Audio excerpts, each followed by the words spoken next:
Sport visuel, le twirling bâton est un mélange de danse, de théâtre, de gymnastique, mais surtout de maniement de bâton. Il est comparable à la gymnastique rythmique et sportive. C'est un sport artistique complet qui allie dextérité, gymnastique au sol et expression corporelle. On distingue un engin unique par athlète, le bâton, que l'on doit lancer et faire tourner autour du corps. Une réalisation d'enchaînement dans un espace délimité destiné à être vu et jugé suivant un règlement. Un jury note la prestation. L'athlète est évalué par 2 à 5 juges qui attribuent 2 notes, une note artistique et une technique, sur 10 pour les solos et sur 100 pour les duos, équipes et groupes. L'enchaînement dure entre 1 à 3 minutes 30 en musique. Des pénalités sont données aux athlètes en cas de chute du bâton ou bâton non conforme, de dépassement du temps ou sortie du praticable. Il se conjugue au féminin comme au masculin. Se pratique également seul, en duo, en équipe de 6 à 8, ou encore en groupe qui peuvent aller de 10 à 12, voire 15 à 20 athlètes.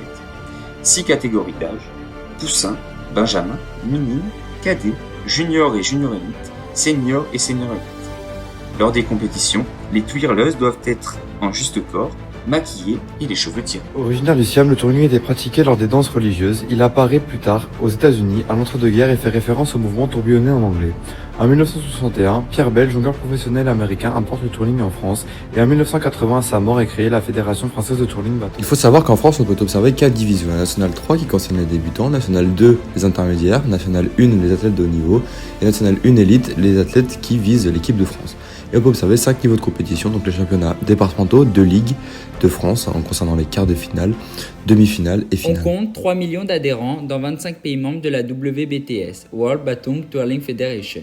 C'est l'un des sports les plus pratiqués en Asie. Il existe plusieurs fédérations nationales en France. La FFTB, Fédération française de twirling bâton, créée en 1980, compte 14 000 licenciés sur 350 clubs et dépend du ministère des Sports.